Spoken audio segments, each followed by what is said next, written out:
In the last lecture, you learned how to analyze your goals report and really identify those activities, those pages that are contributing most to your goals, knowing that you can focus on these and really grow them to grow your business. Now, in this lecture, we're really going to focus on taking action. The key thing that you need to do at the end of this process is to really prioritize which of these insights that you are going to action. The purpose of this whole audit was not only to check that everything was set up correctly, but also to turn that data into actionable insights. You need those insights to grow your business. However, some of those insights are going to be harder to implement than others. Some of them are more insights that you can use to inform your decision making on a much longer term perspective. So what I would suggest you do is come into the insights here, review them once again now that we've finished them all out, and really prioritize these actions. In terms of looking at the actions, you want to try and assess the impact of taking that action. What is going to be the benefit of investing in that action? How long is it going to take you to complete it?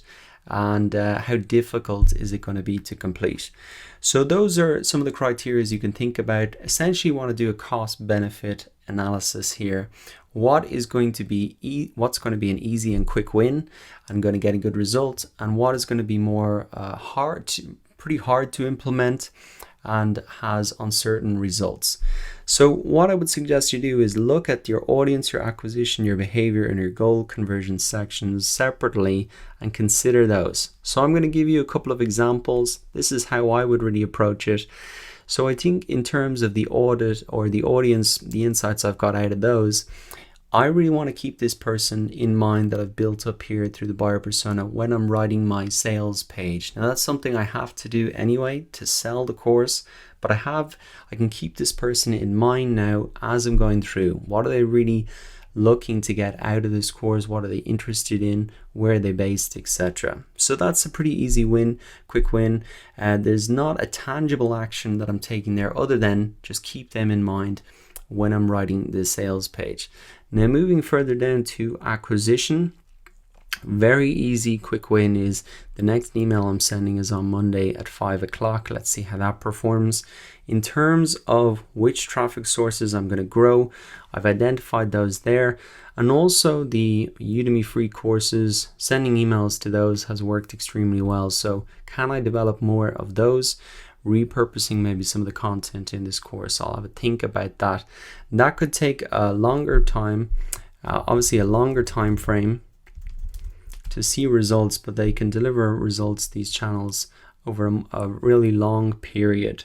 Now moving down into behavior here, we've looked at the landing pages, all pages, exit pages, report. I've got a clear action for me there. I've got some bad landing pages that I need to work on. I'd say that the marketing pages is the one I want to update. It'd probably take me an hour, maybe a little bit longer to write that list and to add that PDF download. And that's kind of my priority for the moment. Now looking at this type of content, and that's what I could produce more of, I'm not going to take an immediate action, and I'll note that down here. But in future, if students want more content or I'm promoting content, trying to build links to content, this is really what I'm going to focus on, because clearly I can see within my website, this is where the interest is. So if I go to YouTube, if I go to Quora, if I go to Twitter, I'm better off posting content around those topics because clearly this is where the interest is. So in fact, there is an immediate action. It's next promotional activity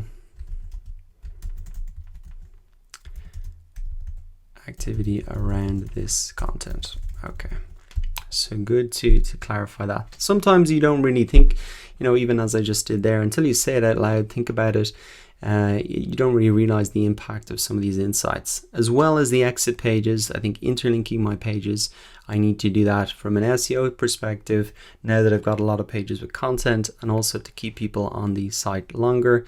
And in terms of the conversions, look, the PDF downloads are really working. So I'm going to do more of that, add that to the marketing pages, the marketing tools pages rather. and see where else I could maybe use this strategy off my website, maybe on other marketing channels as well. So I'm going to wrap it up there. I'll think about that even further myself. I think that just gives you a flavor of my thinking and how I might approach that. So I recommend you do something similar. Always just look at the cost and the benefit. If the benefits are really uncertain, then maybe it's not worth investing your time in. It's probably better to get a tangible result than no concrete results at all. All right, so I'm going to wrap it up there. The only thing that you'll have left to do is maybe do the quiz in this section of the course. I really hope you enjoyed this section of this course, that you got a lot out of it. Personally, every time I come into my analytics, I learn something new. And now you also have a process to consistently improve your analytical skills and to keep coming back into your analytics. We've set up that custom dashboard that's going to be sent out to you on a weekly basis. You've also got those alerts set up to get notified when there's traffic drops and spikes. And also then you have this audit checklist for Google Analytics to work through on a monthly basis. And I know for me, the next audit that I'll be doing is on the 26th of July, or the 26th of August rather, to review the previous month. So I think I'll stick with this date, just do it on a rolling basis. And I can just add a new tab or even duplicate this one here. And then I can have them all listed out. I might change the months to show that there. But you can really see that this is a process you can just roll forward and forward. So you've got it on a monthly basis with the checklist, you've got it on a weekly basis with the dashboard, and you've got it for any special activities with the custom alerts. All right, I'm going to wrap it up there. I really hope you enjoyed this section of the course and that you're much more familiar now and confident with Google Analytics.